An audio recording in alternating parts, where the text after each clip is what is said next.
Baste Duterte at General Torre nagkalatagan na nga para sa inaabangang isang boxing match ng Madlang Pilipinas. Matatandaang hinamon nga nitong si Baste Duterte si General Torre sa isang suntukan at sinabi nga nitong si Baste Duterte na matapang lang naman itong si General Torre dahil nasa posisyon ito. At tinawag pa niya itong duwag dahil ayon sa kanya wala naman daw itong sinabi kung wala ito sa posisyon. Okay na yan. Just do whatever you want. You have 2 years until finding mo candidacy sa 2027. So, at saka may kaso ka na ngayon eh. Think about it. Gusto mo harasin ako, harasin mo lang ako. Kasi matapang ka lang naman, we have the position eh, pero kusuntukan tayo, kung makaya, bita. Ganun lang. But you're a coward. You are nothing without your position. Sa totoo lang. And nagmamatalinuhan ka lang, yan lang talaga ginagawa mo. May 3-minute response ka, may nakaabang na dyan, nakita ka talaga ng media. Kawawa ka naman, sa totoo lang. Okay na yan, yung 3-minute response mo, prove it to the Davao News. So sabihin, kayo PNP, so sabihin nyo, hindi na safe ang Davao. So ako ba ang polis o kayo? At agad naman itong sinagot ni General Torre matapos nga nitong mapanood ang video na naghahamon itong si Baste Duterte. Para kay General Torre, nakikita nga niya itong bilang isang oportunidad na makakatulong sa mga Pilipino na naapektuhan nitong nakaraang pagbaha dahil sa nakaraang bagyo. Hinamon daw kayo ni Vice Mayor Baste Duterte ng suntukan. Anong reaction niyo po? Mga urot talaga kayo eh. Pero you know, tama-tama dahil marami ang nasalanta ngayon ng bagyo at baha. Maybe we can use this moment or this opportunity for to raise funds in a charity boxing match. This coming, kung para mabilis, this coming Sunday sa Araneta. 12 rounds, pwede. 12 rounds sa sundukan para maganda. At para medyo marami-rami ang ma-raise natin. Siguro you can find sponsors per round, may mag-sponsor. So let's place their merchandise before each round. So 12 rounds para medyo marami-rami ang sponsor, marami tayong may-raise na pondo. Sir, can you give us a background? Naghamon ba siya? Paano ba yung nangyari? Well, I was informed at nakita ko rin sa social media na naghamon siya na suntukan. Well, sa atin naman, whether it's serious or not, sa atin, let's just put this on a better use. Kung yan ang gusto niya, madaling pagbigyan niya, boxing na lang para madaling set up. At gawin natin this coming Sunday, 9 o'clock. I'll be there in Araneta. I'll ask Araneta to set up a boxing ring. Hopefully, they will oblige. Kung wala naman, maghanap tayo ng kung saan ang gym ang gusto niya. Nakakita ko yung mga comments sa social media. Bakit kailangan mo patulan si Baste? Hindi ko naman siya pinapatulan. I just see this an opportunity para makatulong sa ating mga kababayan. Kaya nga, sigurado marami ang sponsor nito and everything that, all the proceeds that we'll raise, we will donate to charity. Ako, I'll donate to charity kung ano man ang part ko rito. At para sa mga nasalanta ng bagyo at baha ngayong nakaraang masamang panahon. Sir, kung Sunday na, may time pa ba para mag-practice? Hindi naman kailangan, sa tingin ko naman, charity boxing match, kung magkasakilan, konti lang yan. Unless, lakasan lang na loob yan. Sa akin naman, well, pareho na naman kami siguro walang practice or baka kung nag-practice siya, okay lang din. Let's see. Chip, kailan mo mag-practice? Bukas, I'll just hit the gym a short while. Mga siguro 9 o'clock. Tingnan ko lang dyan sa ating TNTG. Chip, fearless forecast. Fearless forecast. Ilang rounds? 12 rounds para marami tayong para marami tayong ma-raise na pondo. Papatumbaw ba, sir? After this, are you hoping na matulungan na itong medyo balatan ninyo lang yung balatan sa social media? On my part naman, nothing personal. It's just really, sa totoo lang, I just saw a very good opportunity to raise funds for charity. What if sir bigla siyang umatras? Siya lang ba? Nasa kanya yun. He was the one who issued the challenge. Sa atin naman, tinatanggap na naman. Sir, yung mga nagko-comment doon sa social media, pwedeng manood na lang sila para makatulong din sila sa pag-raise ng fund, no? Mag-donate sila para maka-raise tayo ng pondo. Pay-per-view. Yeah.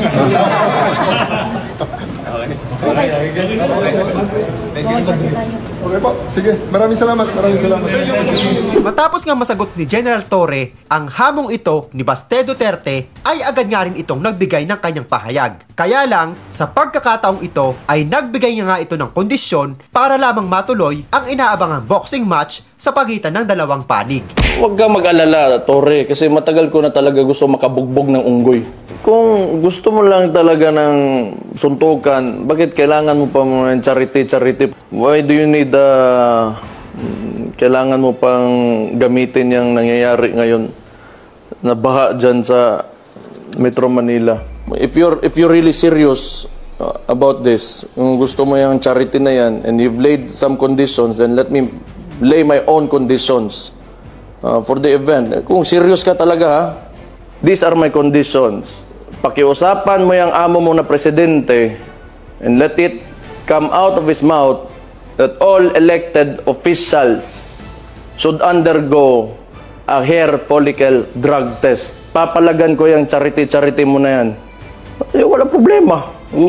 If it will answer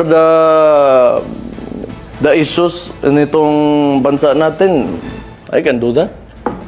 At dahil sa maraming kondisyon na hiningi nitong si Baste Duterte, tinawag nga ng ilang netizen na duwag itong si Baste. Dahil sa pagkambyo nito sa kanyang unang sinabi na kayang-kaya nga nito si General Torre kung suntukan lang naman ang pag-uusapan. Guys, tignan nyo to. Si Baste Duterte, mga kababayan, na duwag na. Wala talaga, ampaw ka. Baste Duterte, duwag. Okay? Tama yung sinasabi sa inyo. May sakit kayong DDS. Ano yun? Duterte Duwag Syndrome. Okay? Samantalang, nagbigay nga lamang ng maiksing mensahe ang spokesperson ng Malacanang tungkol sa issue na ito. General Torre. Oo, nakita namin. Opo, ma'am, ano masabi ng Malacanang doon? Hindi ko alam kung matutuloy. Hindi ko alam. Hindi ko alam kung matutuloy. Okay. Kung matuloy man, good luck. Okay po. Thank you, ma'am. Yes. At ano naman kaya ang masasabi dito ng kapatid ni Baste Duterte na si Congressman Pulong Duterte? Papirmahon sa siguro na itong kalaban, basig mapuruhan, mamatay, mapriso ko igsuon, na napod sila dahilan. Papirmahan, magpirminirmahay sa sila sa bugado. Mas mayo na. Puro man ka sila isog. Kaya ko, manghagit rapog ko. Lain ako hagiton, di ko manghagitan ng mga inano. Kagamay po na ng gamay pag kayo na iyang gihagit. Dito taas manghagit. Tama to iyang kondisyon. Total gusto ni mo mutabang ng baha. Kamo, ikaw, PNP chief, daghan naman kagkwarta, kabalo man tahan na, pili mong gidawat pag-alsa sa akong amahan. Anong hindi na lang ka mo donate diretso sa gibahaan? Gibuhat pa nimong kondisyon ng sa ako igsuon, magsumbagahan na mo. O karon ay kondisyon. Kung musulti na yung mga presidente mag-hair follicle test at tanan, usbon, bisag na upaw na po, usbon na po nato. No, hadlok man mo. Anong drug test. Namoy gitago. At para nga sa buong detalye ng balitang to, panoorin natin ang video na to. Naghamon ng suntukan pero may plot twist. Makikipagsapakan lang daw si Acting Mayor Baste Duterte kay PNP Chief Nicolas Torre kung magpapa-drug test ang lahat ng opisyal ng gobyerno. Nasa frontline ng balitang yan si Brian Castillo. Sa halip na uniforme, sports attire ang suot. At imbis na radyo, boxing gloves ang hawak. Boom! Unang araw pa lang, humataw agad sa training si PNP Chief Police General Nicolas Torre III sa boxing gym ng PNP Sports Center sa Campo Crame. 6 na rounds ng technique, footwork at diskarte. Bakit kamo? Kumasa kasi siya sa hamong suntukan ng acting Davao City Mayor na si Baste Duterte. Hindi ito typical showdown. Boxing match for a cause daw ito para sa mga biktima ng baha. Mahina na nga ako eh. I really need this exercise kasi medyo puro lang jogging ang ating ginagawa. Kuha yan eh. Medyo hindi na masyadong ginagamitan ng talent yun eh. Takbo lang ng takbo eh. Sa kabilang panig, si Baste na siyang naghamon. Siyempre, game din daw. Pero biglang meron siyang kondisyon. Pati si Pangulong Bongbong Marcos nadamay. Pakiusapan mo yung amo mo na presidente that all elected officials should undergo a hair follicle drug test. Alanganin pang matuloy sa linggo ang bakbakan.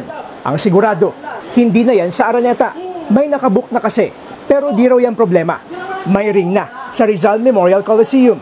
May offer pa na ballroom mula sa sikat na casino hotel. May venue na. Meron din daw na referee. Nagbo-volunteer ako na maging referee because I am worried that General Torre might inflict a catastrophic injury on Baste. Dahil yan si General Torre, astig yan. Sabi nga ni Senator Ping Lacson, for the flood victims, let's do it. Nasa kanya na yun, whether he shows up or not. Kasi kung wala naman siya, mag-distribute na lang kami ng ayuda. At kung sakaling matuloy nga ang pinakaaabangang boxing match sa pagitan ni General Torre at ni Baste Duterte, ay ganito nga ang posible nating masaksihan. Ang video pong ito ay isang illustration na ginawa galing sa AI. Ladies and gentlemen, welcome to the main event of the evening. Live mula sa historic Araneta Coliseum, brought to you by Chooks Villa Promotions. Introducing first, in the blue corner, representing Davao City, ang anak ng Agila, Baste Duterte! And in the red corner, ang haligi ng kapulisan, 3 minutes lang may responde na, General Torre! And the man in charge of the action inside the ring, your referee for tonight, ang hindi naliligong supot, Chooks TV! 50 rounds of pure action, walang pahinga, walang iyakan, mga kababayan, are you ready? At para sa pinaka-latest na balita na inilabas ng News 5, kinumpirma nga ng National Bureau of Investigation na lumipad patungong Singapore si Davao City Acting Mayor Baste Duterte, umaga ngayong Biyernes, July 25, 2025. Base sa intel ng immigration, kasama ni Duterte ang kanyang pamilya at staff. Wala pa umano sa system ng Bureau of Immigration ang flight ng acting mayor at inaasahan pang magre-reflect sa loob ng 24 hours. Matatandaang nakatakdang magharap sina Duterte at PNP Chief General Nicolas Torre III para sa isang charity boxing match sa Rizal Memorial Coliseum sa darating na linggo, July 27, 2025. Kasalukuyan na ngang inihahanda ang boxing ring para sa event na ito. At kung ano man ang mga susunod mangyayari sa mga susunod na araw, ayan nga ang ating pakatututukan. At kung nagustuhan mo ang video na to, at bago ka pa lamang dito sa aking YouTube channel, ay ini-invite kita mag-subscribe at pahit na rin ang notification bell para lagi kang updated sa lahat ng viral video at mga balitang OFW na ina-upload natin dito sa ating YouTube channel. Maraming salamat sa iyong panonood.